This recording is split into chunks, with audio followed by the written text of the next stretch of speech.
It's Nolan. Now, before we get started, make sure y'all hitting that like button. Make sure y'all sharing it on your respective platforms. Let somebody know what we're doing today. Now, let's get into the show.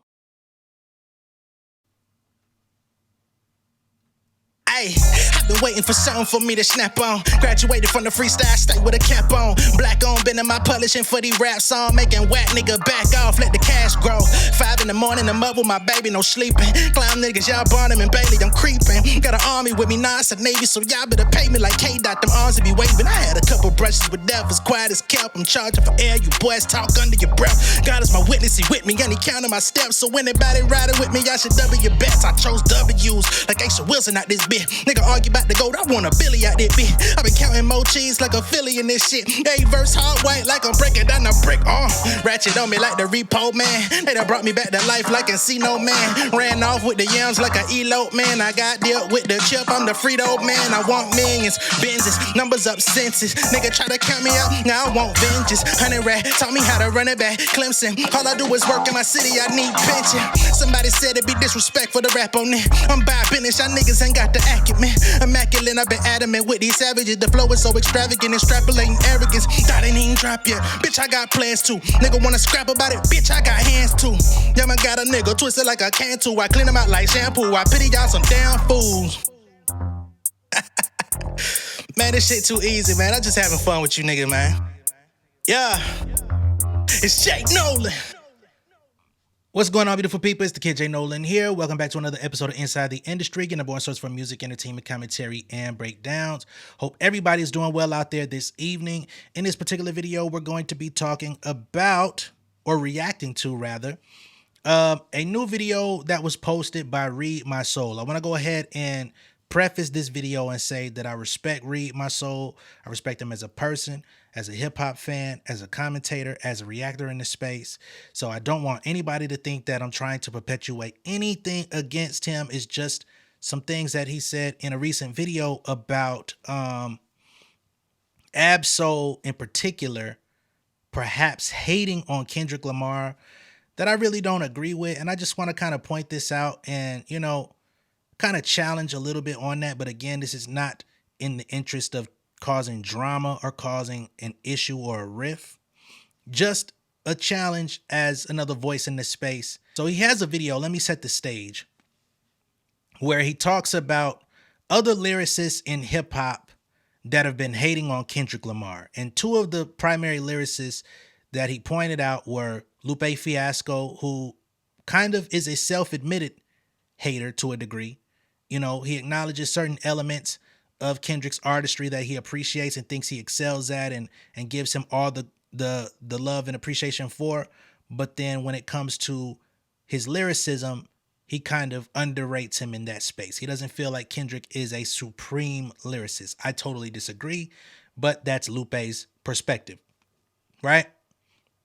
But then in his video, he also talks about Ab-Soul, and he tries to paint the picture as if Ab-Soul is jealous of Kendrick, or he's coveting his position or wishing he was in the same spot, things of that nature.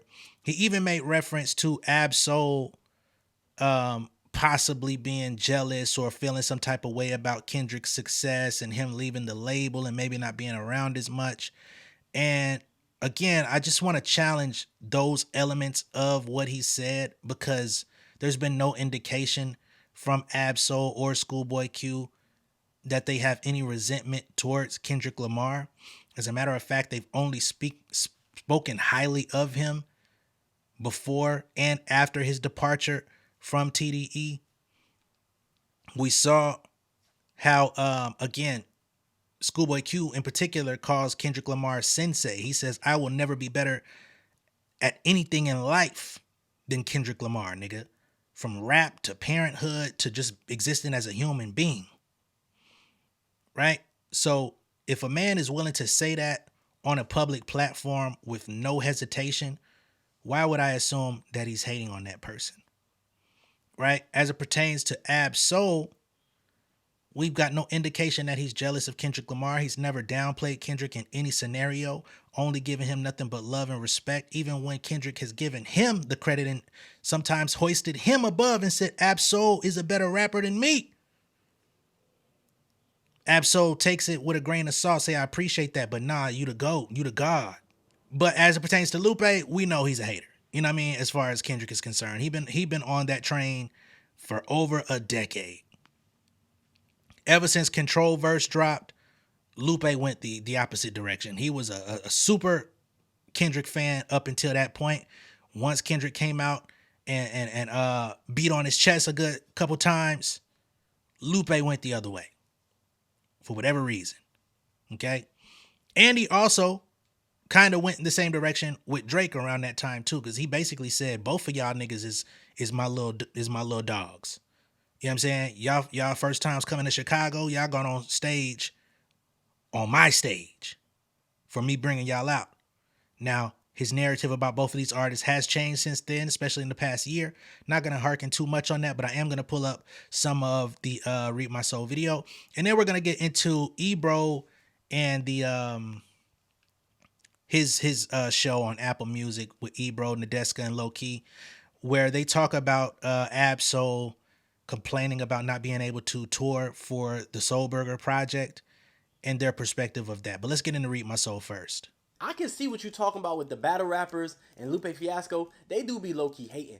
But Ab-Soul? Yes, Ab-Soul. He feels some type of way. The Underground Emperor.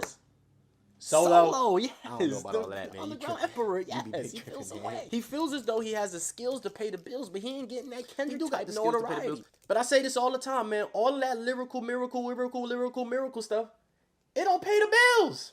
It ain't good for business. I'm promising you, I'm going to ban the word business from your vocabulary. Hey, listen, we can't say you the word ban business. the word, I'm still gonna say it, It's dog. always about business. I'm the business person. You. I am tired of the word business. Listen. All I'm saying is, everybody want to be Kendrick, but they mid-range ain't there like that. Look, you. had that mid-range. Look, bang. So I'm saying, man. How about we watch Kobe? the video and then we come back to this? I'm tired of arguing with you all the put time. on the video, Let's man. just watch the video I want to see what you're talking about. You know, I'm always down to see. Like, I think he's a great performer. I think he's a great rapper. I think he makes great albums. I think he's a great conceptualist. I think he's a great mind. I think what he does for the culture is amazing. Like, I love him to death. I do not think that he's like this amazing lyricist, though. And if I had to put a top 100 of lists together, You not finna say No, that. hit me up. You not Wow. finna say. They don't think that he's as lyrical as a Lupe. A lot of the battle rappers, even though they may be compromised because Drake has shown them a lot of support, put checks in their pockets, Lupe has picked Drake as well. And other lyricists low-key be shading Kendrick and making it seem as though he isn't as lyrical as the Black Thoughts, the lyrical greats, as the Daylights, right? They low-key be trying to shade my boy. if it was a list of like top hundreds, like if I had a top 100 list, the first 60 slots would be niggas that ain't in the mainstream that niggas don't even know. It's going from all these leagues all over the world. Now, I don't know what's going on with Ab-Soul and Lupe, but a lot of what Ab-Soul and Lupe was doing was a little funny money. Even Ab-Soul and Daylight working with J. Cole, it always seemed a little funny money. It always seemed like there's been a low-key shade to Kendrick there. I don't believe that Ab-Soul working with Lupe and or J. Cole has anything to do with Kendrick. Personally, that's just me. And he's and again, Reed, not here to diss. You're entitled to your opinion in that regard. But when all of this transpired, I think we gotta also keep in mind that the Pie record with Ab-Soul, Daylight, and J. Cole was done prior to the battle and the beef last year. It was done prior to Like That, Fuck the Big Three. It was done prior to any of that, right? So Ab-Soul being a part of that situation had nothing to do with any beef. Although some people may feel like there was bars on there from Cole that could have been aimed in Kendrick's direction. I still don't believe that to be so.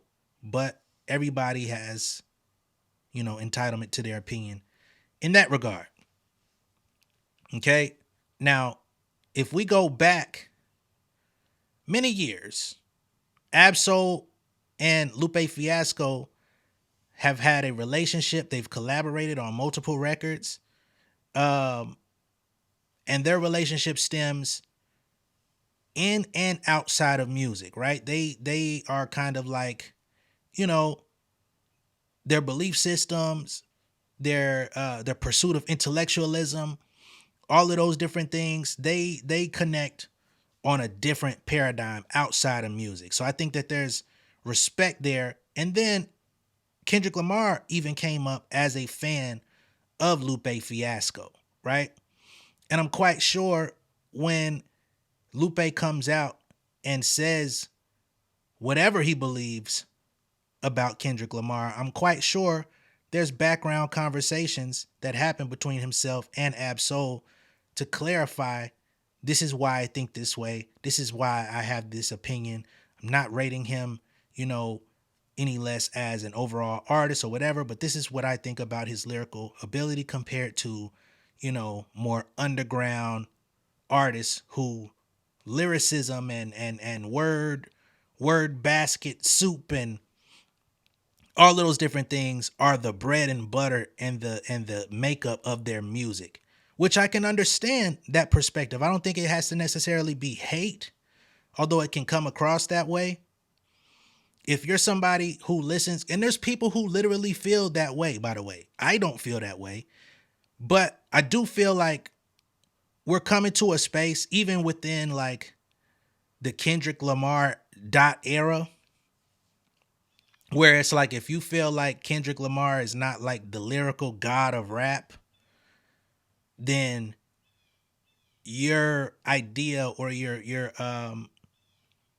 perspective on hip hop is less than or skewed. I don't necessarily agree with that. I come from a hip hop where we all had different favorite rappers, right? My boy, favorite rapper of all time is Mos Def, my best friend. I love Mos Def. I would never put him in my top 5, top 10, top nothing, right? He's great though, top maybe 15, 20.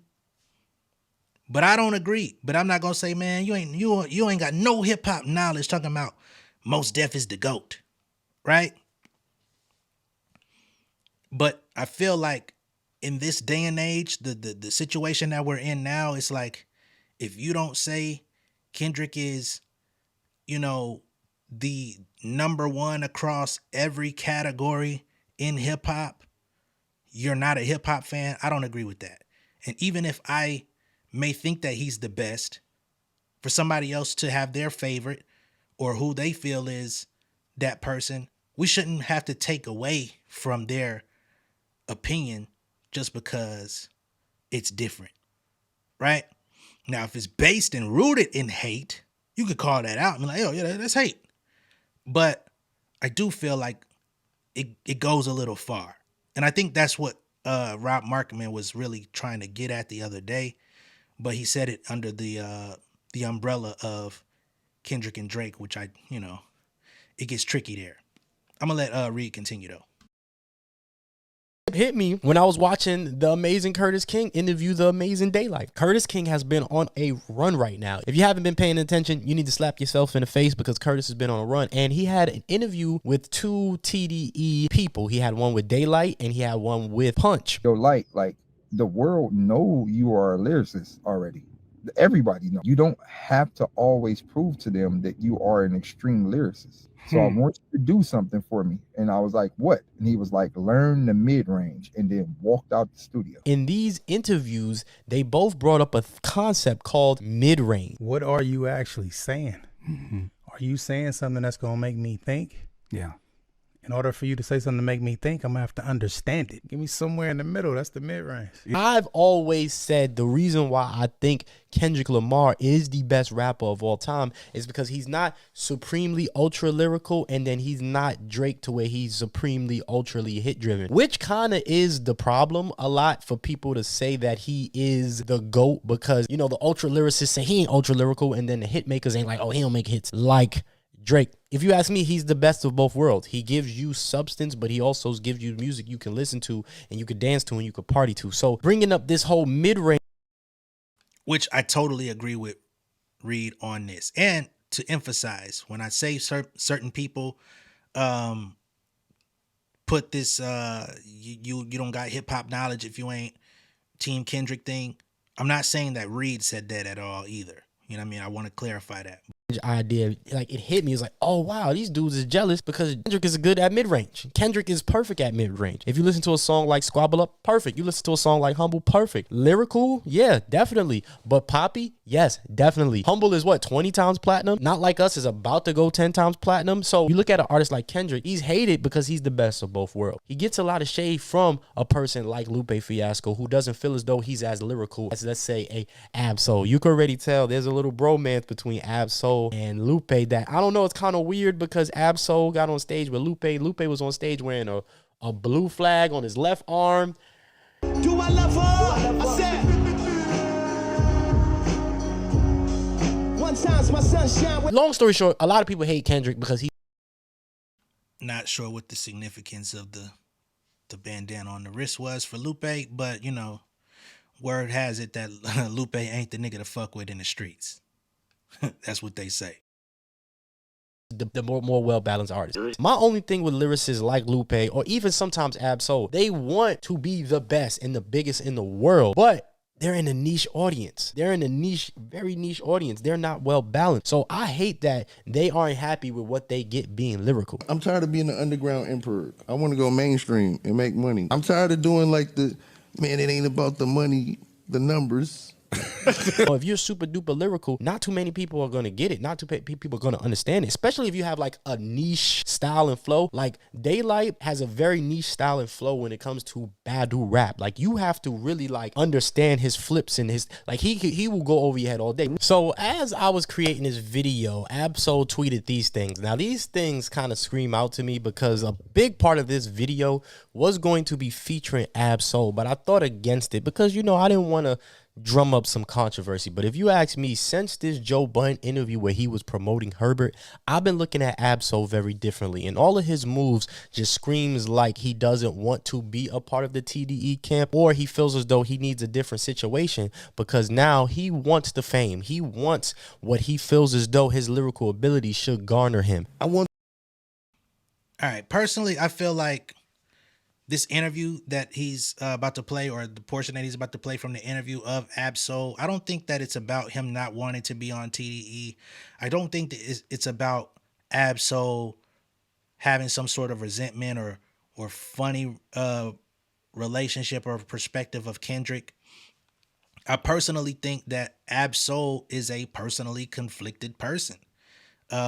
As a person and as a rapper, we're talking about somebody who attempted to unalive themselves for whatever reason. You know what I mean? So he has his own set of, perhaps insecurities and different thought processes that may be conflicting, right? About what he wants out of life, out of music, out of the industry, etc.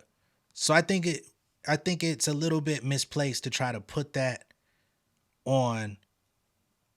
I'm jealous of Kendrick because I want to be more successful as an artist. Why can't it just be Ab-Soul looking at the hand that he dealt for himself in the music industry, wanting to be this complex lyrical rapper, which he has accomplished? You know, he took extended breaks away from music to center in on his mental health. We saw him at the pop out. His vision isn't the best. So Kendrick, even when he rapped 616 at him, he's holding him in place, and they're having to watch out for him as he's in that space in the forum on stage to make sure he don't fall off the stage. You know what I'm saying? So I think that there's just natural elements within Ab-Soul's life that create a string of different thoughts about his place in the world. You know what I mean? I don't think it has nothing to do with TDE. I don't think it has nothing to do with Kendrick. I believe he has nothing but love and reverence for all of these people that have allowed him to have a career. But now he wants to try to figure out how to make that career more fruitful, which I don't think is bad. I don't think that's wrong. I don't think that that's something that should be twisted into hate. You know what I'm saying? That's just how I see it. I also think that Ab-Soul has been, watching the industry and seeing how certain artists who never got the respect from the Grammys, never got the love, never got the awards, like Nas, like Killer Mike, later in their career turned things around and won, right? It took Nas 20 years, but he got with Hit Boy, updated his sound a little bit, was able to bring his lyrical style to more updated production and get the fruits of his labor. Killer Mike got his Grammy, you know what I'm saying? All of these years, about 20 years into his career, damn near 15, or however many it is. Shit, no, I think it was damn near 20. Nas 30, matter of fact. And getting that recognition at the highest level that we acknowledge in music. I think he's looking at those things as well. It's not just about Kendrick having success. It's also about people that make niche style of music, updating their style, making an artistic project and blending it with the current and being able to reap the benefits and the rewards of that. I think that's more so what Ab-Soul is looking at. You know what I mean? But when he brings up the mid-range conversation about being able to balance the lyrical ability with the mainstream radio-friendly style, having catchy records, that is where, a lot of people don't figure out. A lot of people don't learn it. A lot of people don't master it. Kendrick mastered it a long time ago. A lot of people mastered it a long time ago. You know what I'm saying? And I think that that's where a lot of the lyrical rappers, even myself, I'll throw myself in the mix, have to learn. You know what I'm saying? You go back to the 90s, we all talk about the golden age, but the songs and the artists that really excelled had a balance. I don't give a fuck if you look at Black Moon, Don't Front, I got you open, it's the original, has me in the original, Crooks Duck Down. Melody. It wasn't just lyrical, sprinkle, black, pick a bit, whatever though. You could still look at the Fugees. They dominated in the 90s with the score because they had the raps, they had the production, they had Lauryn Hill with the melodies and the raps. It was perfect. You look at A Tribe Called Quest, they weren't super lyrical, right? They had good lyrics, but they weren't super lyrical. They introduced melody. They did collabs with singers. You know what I mean? Especially in the latter years when you look at what was that album, man? Fuck. Beats, Rhymes, and Life. You could look anywhere, right? The artists that master giving you good verses with palatable hooks, no matter what era we're talking about, that's who wins at the highest level. The whole thing. I want a Grammy. I want everything that comes with it. I started rapping like it's not about the money, it's about the art. I wanted to be the illest nigga. I came in, I wanted somebody to say that I was the best rapper that ever lived. Same. A million niggas done told me that. Why don't I have a Grammy? Why don't I have everything else that comes with that? I've been doing this since a kid. How can I take this further? And that's why I think Ab-Soul as well has low-key been shading Kendrick. And if you ask me, the whole pop-out thing was a little weird because everybody got a song or a verse, but Ab-Soul did not get a song or a verse. He only introed 616 in LA and then Kendrick rapped to him. But if you ask me, Ab-Soul has had an issue with Kendrick for a while, has had an issue with the success Kendrick has had, and low-key he feels as though he should have some of that. Now, I don't think the relationship I don't think the issue is between them. I think the issue is mostly between the label, because if you just look at what Ab-Soul has been saying for the last few years, he's feel as though he isn't getting the push, he isn't getting the respect, but then he wants the money, but then he's only on TD, he's never been signed to a major.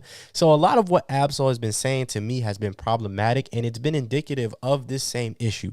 Ab-Soul has no mid-range game, and even though I think Soul Burger was extremely good and it deserves a tour, it deserves much more respect than it got, I feel as though Ab-Soul still hasn't figured out how to be, be comfortable where he's at. He doesn't have the success of a Kendrick. But even his moves with Lupe getting on stage, a lot of the things that Ab-Soul has been doing has been weird to me. And if you ask me, Ab-Soul is going to be one of the first ones to break when it comes to the TDE code of silence, and you're going to hear more truths about it. Even in Blue Lips, I heard a little shade towards Kendrick. Just me personally, knowing how, I feel as though Kendrick kind of like moved away from them, and maybe their brotherhood and their partnerships, maybe they all feel comfortable with that. I heard, if you couldn't do the work, why sign? Want the money or you want to inspire? Cause the same old crime get tired. You liar, you fire. Kendrick.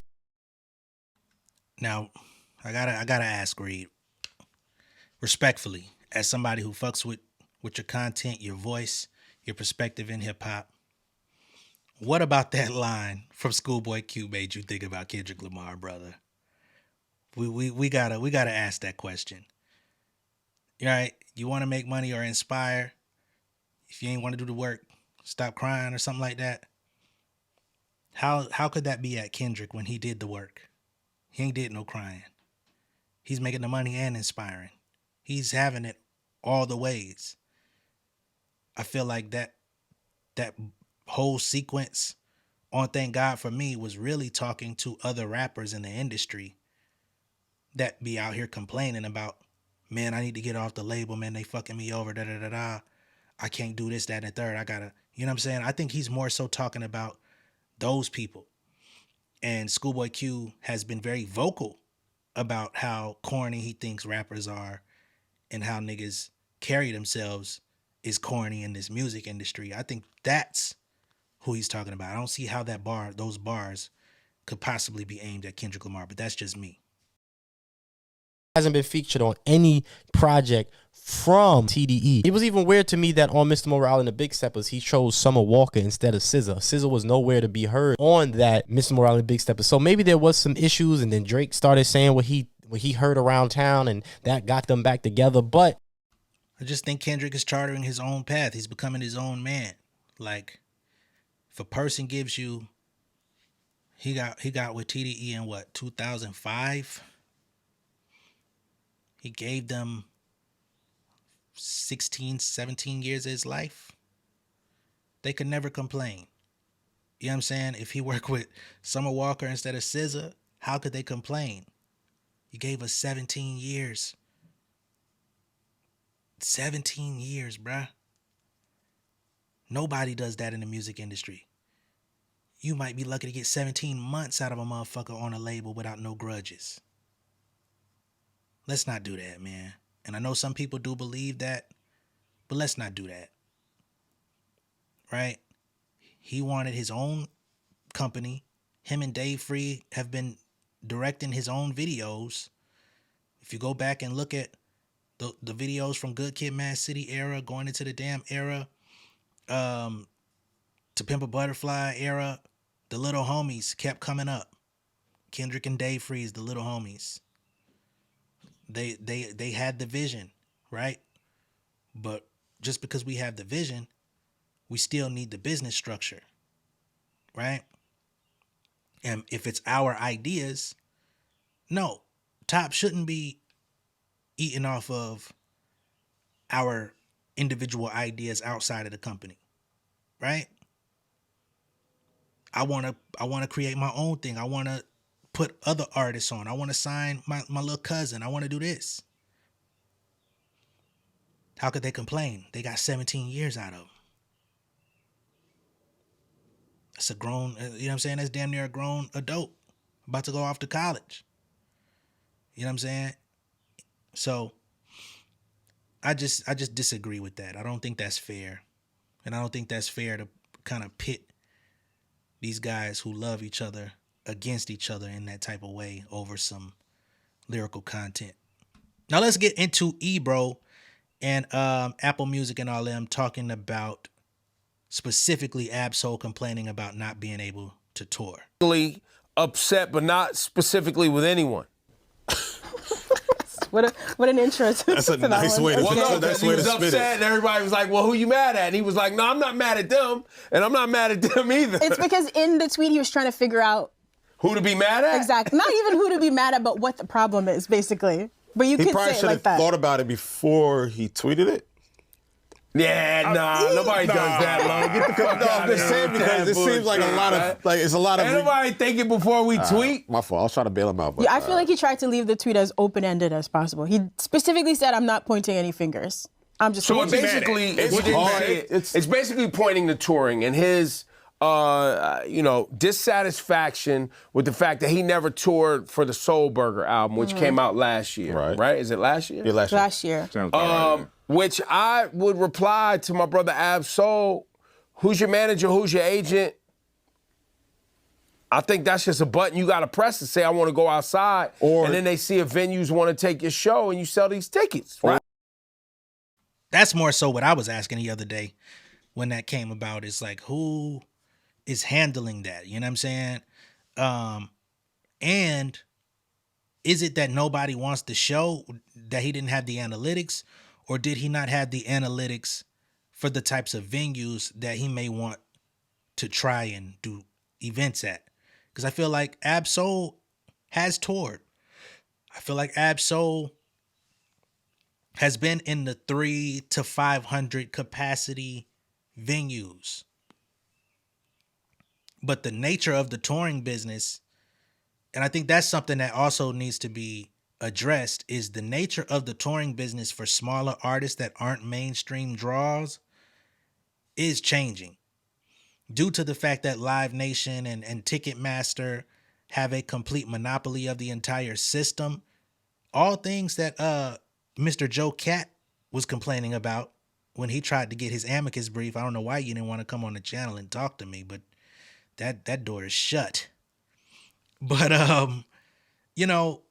that is something that's important. We have Little Brother, who I have a tremendous amount of respect for.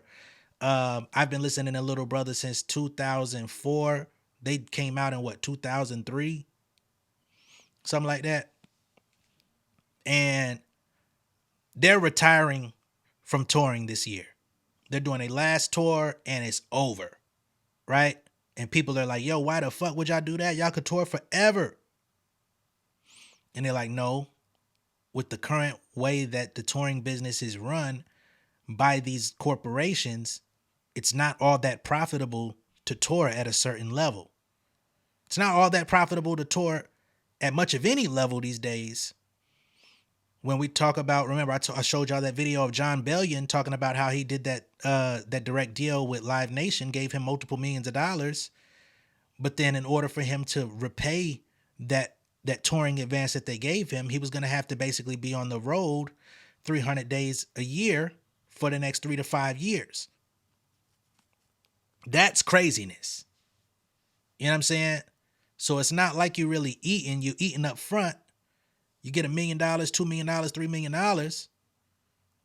But then you got to work your ass off and shake ass at the titty bar basically for the next 3, 4, 5 years. When in theory, it's like if I get the $1 million and I go do 40 shows this year, I should have recouped. If I decide to tour again next year, y'all should be giving me another meal or it should be another deal coming. I shouldn't be working this off for 5 years, right? So the business of touring, I think, is what Ab Soul is really mad at. I don't think he's mad at TDE. I think it's the big wigs that run that business that say, well, if you go do 300 to 500 cap venues, you're not going to make enough money for us to really give you what you deserve or what you want. And if he goes to smaller venues and says, well, let me do 100 to 250 cap rooms, right? Then it's probably not even going to be worth the travel. So that's like the dichotomy. It's like if you're traveling and getting hotels from city to city, state to state, how much are you spending out versus what you're going to bring back at a 250 cap room for 40 dates, right? You might break even possibly, or you're going to come out in the red. And I think when you go, well, I want to do 500.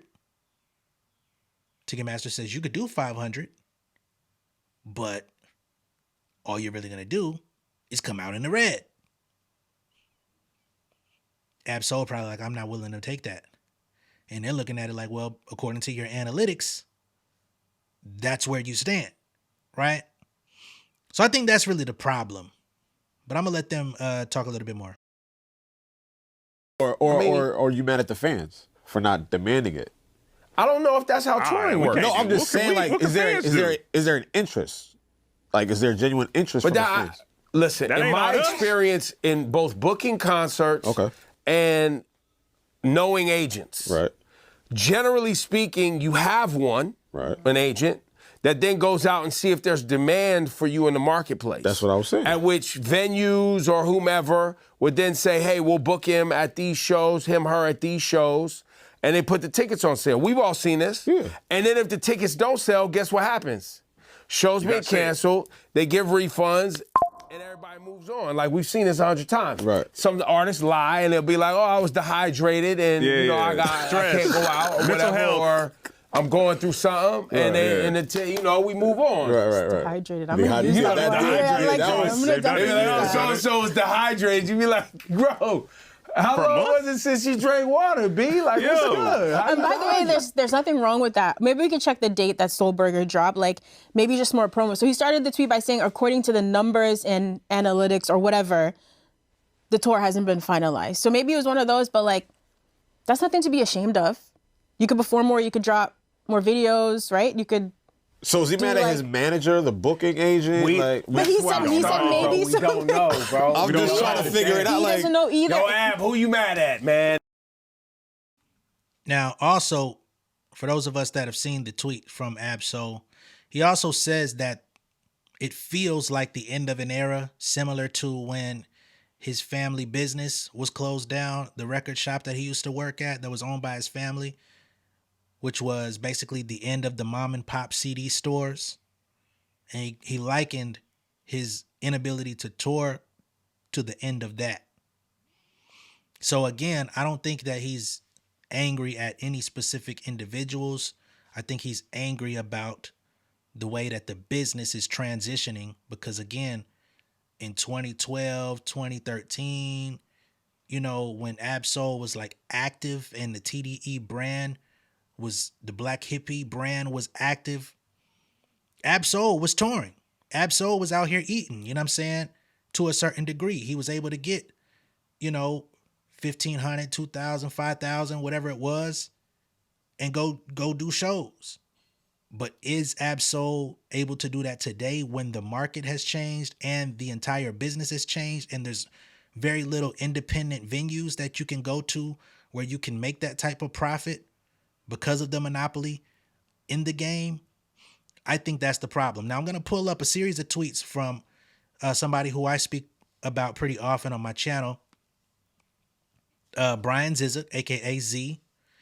And he actually, once again, he spoke to Little Brother about the touring business, because they say that the touring business in 2025 feels like a 360 deal all over again. And y'all know I like to give additional context to these things, because on the surface it could look one way, but the reality could be something totally different. So here we go. Touring now feels like a 360 deal. Venues want a piece of everything. Door, merch. Venues were never supposed to take out of the merch for an artist. And anything else you touch. And they're not helping you get people in the building. So they're also not assisting with marketing, promotion, any of the other vital things to actually get people to show up for you. They not contributing, all right? He says, I spoke with rapper Big Pooh about Little Brother's final tour and the reality of hitting the road in 2025. He says back in 2019, the plan was simple. Reunite, tour, drop a documentary, and close the Little Brother chapter with intention. The pandemic derailed that plan, but 5 years later, Pooh and Fonte are finally finishing that mission on their own terms. All right, if you've never seen the May the Lord Watch Little Brother Story documentary, I definitely say go watch that shit. It's amazing. Unfortunately, Ninth Wonder wasn't a part of that. They're still at odds with Ninth Wonder. I won't say at odds, but they've moved on from Ninth Wonder. But I wish he still could have been a part of the conversation with that. Anyway, we're going to keep moving. They say this decision is not about burnout. Okay? Which burnout is a real thing. It plays a role in a lot of our lives. Content creators, musicians, just regular people with 9 to 5 everyday jobs. Burnout is a real fucking thing. Fatigue is a real fucking thing. Content fatigue is a real fucking thing. Information overload is a real thing. Like, but they say it's not about burnout. It's about a system that no longer works for most artists, especially those who've built something real. They say, this is a quote, touring used to be where you knew that's where your money was coming from. Now most of us are just hoping to break even. Remember, the record deals was already fucked up, right? From 2007 up to 2019, the 360 deal was so prevalent, but artists say, yo, if I'm not going to make no money off my royalties, at least I can hit the road. That's where we make our money. That's where we kill them. Now, those days are no longer here. Promoters used to know your audience, Pooh told me. They knew who you were, who listened to your music, and how to get them in the room. Now it's venues booking shows blindly and blasting the same email for bluegrass, rap, or rock. So they're not providing a service, they're just giving you the venue. Even the promoters who are responsible for trying to get people in there, they're not doing anything special. They're not learning any new tactics. They're not utilizing any special marketing rollouts to get people in the building. They're just sending stale copy and paste bullshit and telling you, hey, we sent the email. They say artists are now expected to do it all: marketing, promo, booking openers, while venues take more than ever. You start doing the math, and it's like, this isn't making financial sense anymore. We're talking thousands to open their doors, then they want 20% of your merch on top. Okay? Now, again, if you're a smaller artist and you're watching this and you're trying to get some things off the ground, my advice to you would be Peer Space. Do a Peer Space tour. 10 cities, the 10 most likely cities, and some of those cities may still be in your same state, right? College town, somewhere where you got a community of homies that you knew growing up that's tapped in with the local, like, hey, we do little parties over here.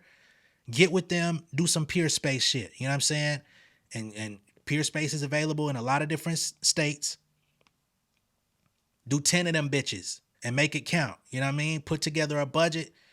Say you got get a budget 10 racks, 10K. It's gonna be tough to get to. Everybody don't got access to 10K, right? But that's gonna give you some room, some wiggle room to say, shit, we could probably get this Peer Space over here for 200. We could probably get this one over here for 500. We could probably get this one here for 300. You map it out. How many people is it gonna take to get in here to break even, right? How many tickets we need to sell to be in the green?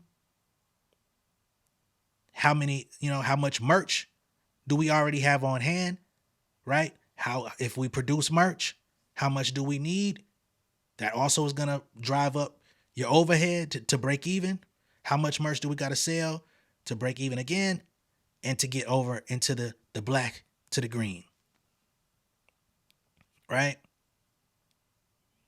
It's a numbers game. It's not all about money and numbers, but it is a numbers game, right? Sounds contradictory, but just saying, if you're a smaller artist, you're not a tenured artist, you're not somebody who's done a bunch of tours, Peer Space is going to be your friend. Let's keep going. They say in those venue costs, one spot quoted us at $25,000 just to rent the venue. See what I'm talking about? Do parks. But then, of course, insurance costs once you really start packing out the park, because the city gonna get involved. But again, there's ways around this. But if Little Brother does it, or artists that we know, they're gonna get laughed at like JT, low key, right? Unless you can do it in a way that's like family friendly and you show people a different side of the game, a la LaRussell. LaRussell ain't got no motherfucking shame. That's why he's eating. That's why he's winning. He don't mind putting out 5 pieces of content a day. He don't mind doing shows in his backyard if he got to. He don't mind performing at a motherfucking farmland if somebody book him and give him the money to show up. But the pretentiousness of hip hop, a lot of people like, ego.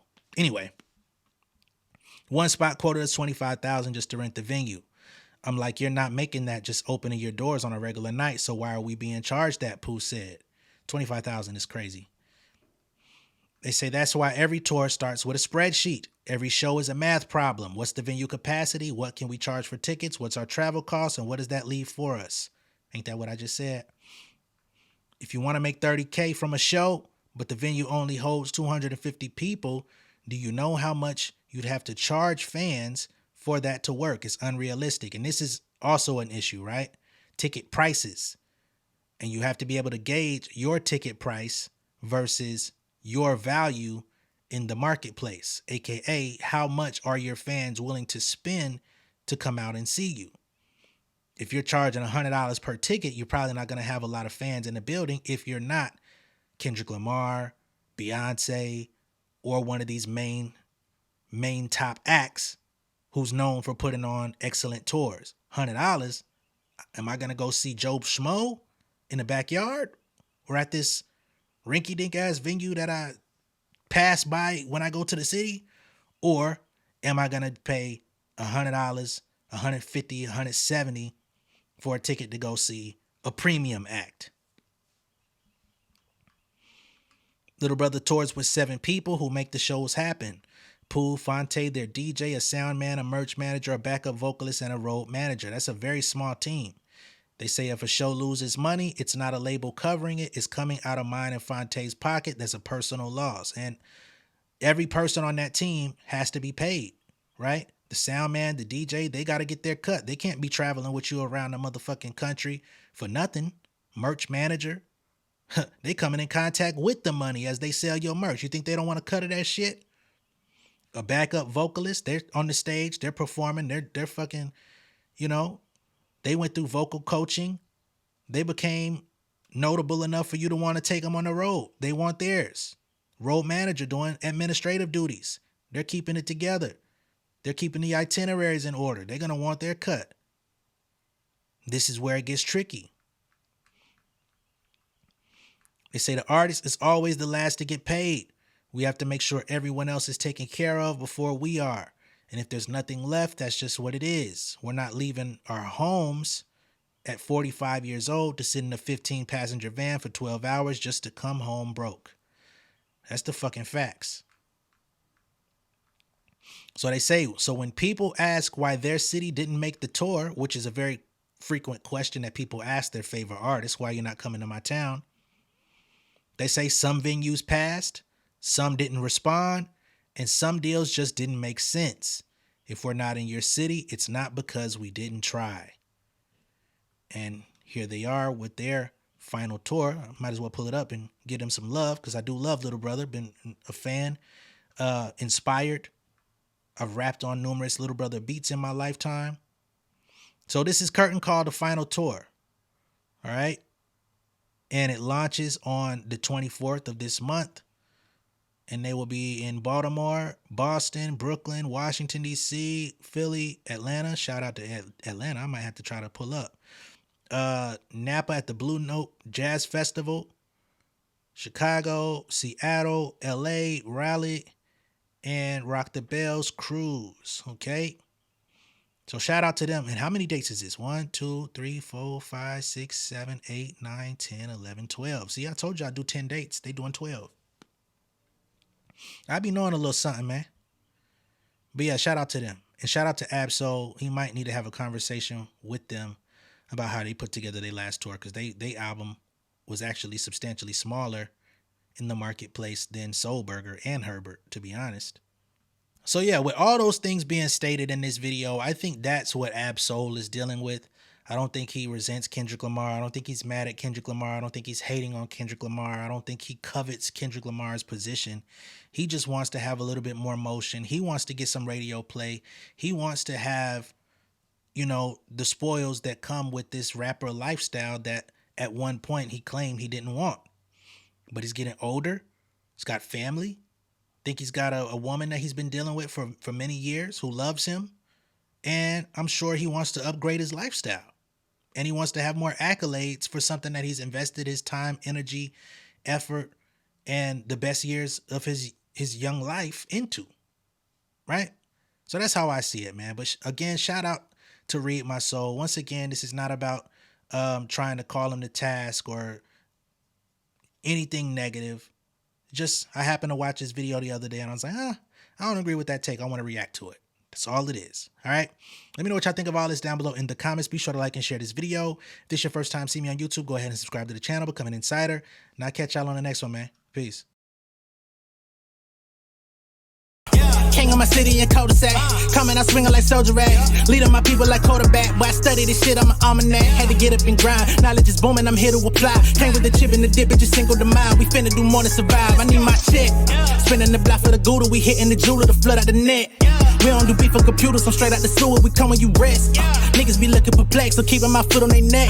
No map, I trust my gut for the quest. But drama, I'm fully abreast. I was ready for years and they doubted me. All of a sudden they tell me they proud of me. I've been dropping these haters like calories. Cross them out, I came back with some boundaries. Stand for my honor, but too raw, no corner. Packing the stick with a drummer. Wanna catch my bad, won't fumble. I done came too far to be humble.